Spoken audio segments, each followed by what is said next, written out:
અખિલ ભારતીય રાષ્ટ્રીય શૈક્ષિક મહાસંઘ ગુજરાતની રાજ્ય કારોબારી બેઠક તારીખ 29 જૂન 2025ના રોજ મણિનગર કર્ણાવતી સ્થિત ડૉક્ટર હેડગેવર ભવન ખાતે સંપન્ન થઈ હતી.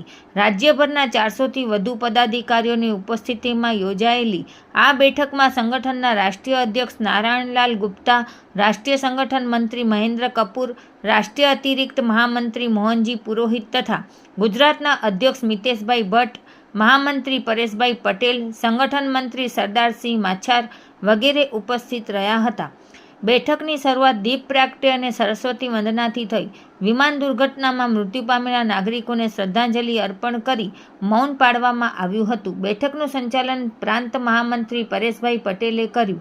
રાજ્યભરમાં મંડળ રચનાનું કાર્ય તેજ ગતિએ આગળ વધારવા તથા 1 થી 31 જુલાઈ દરમિયાન યોજાનાર સદસ્યતા અભિયાન માટે વ્યૂહરચના રજૂ કરવામાં આવી હતી. 21 જુલાઈને મહાસદસ્યતા અભિયાન જાહેર કરાયું હતું.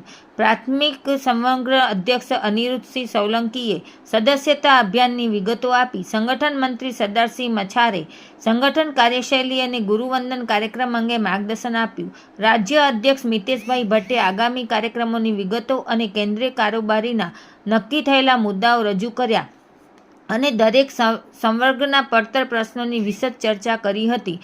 બેઠકમાં જૂની પેન્શન યોજના ફરીથી અમલમાં લાવવાની સરકાર પાસે માંગણી કરતા મક્કમતા દર્શાવી હતી. તારીખ 1/4/2005 પછી તથા આગામી સમયમાં નિમણૂક પામનારા શિક્ષકોને જૂની પેન્શન યોજના હેઠળ સામેલ કરવાની માંગ રજૂ કરવામાં આવી.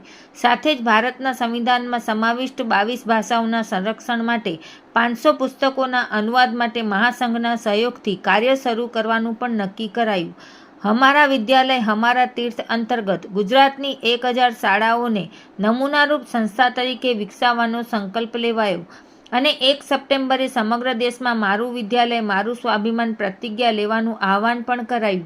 આ તમામ નિર્ણયો સંગઠનને વધુ મજબૂત અને કાર્યક્ષમ બનાવવા તથા શિક્ષકોના હિતમાં અસરકારક સાબિત થશે તેવી વિશ્વાસપૂર્વક ચર્ચાઓ થઈ હતી.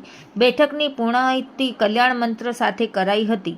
આ રાજ્ય કારોબારી બેઠકમાં કચ્છ જિલ્લાથી પણ વિવિધ સંવર્ગોના હોદ્દેદારોની સક્રિય હાજરી નોંધાઈ, જેમાં અખિલ ભારતીય રાષ્ટ્રીય શૈક્ષિક મહાસંઘ રાજ્ય ઉપાધ્યક્ષ મુરજીભાઈ ગઢવી, સરકારી માધ્યમિક અધ્યક્ષ નયનભાઈ વાંઝા, ગ્રાન્ટેડ માધ્યમિક અધ્યક્ષ અલ્પેશભાઈ જાની, મહામંત્રી ધર્મેન્દ્રભાઈ પરમાર, પ્રાથમિક શૈક્ષિક મહાસંઘ કચ્છ જિલ્લા કાર્યકારી અધ્યક્ષ ભરતભાઈ ધરજીયા, મહામંત્રી રમેશભાઈ ગાગલ, પ્રાથમિક ગ્રાન્ટેડ સમગ્ર ઉપાધ્યક્ષ મનુભા સોડા, દીપકભાઈ બારમેડા સહિતના હોદ્દેદારો સહભાગી થયા હતા એવું માધ્યમિક ગ્રાન્ટેડ સમગ્ર પ્રાંત સહ સંગઠન મંત્રી તેમજ કચ્છ જિલ્લા અધ્યક્ષ અલ્પેશભાઈ જાનીની યાદીમાં જણાવાયું હતું.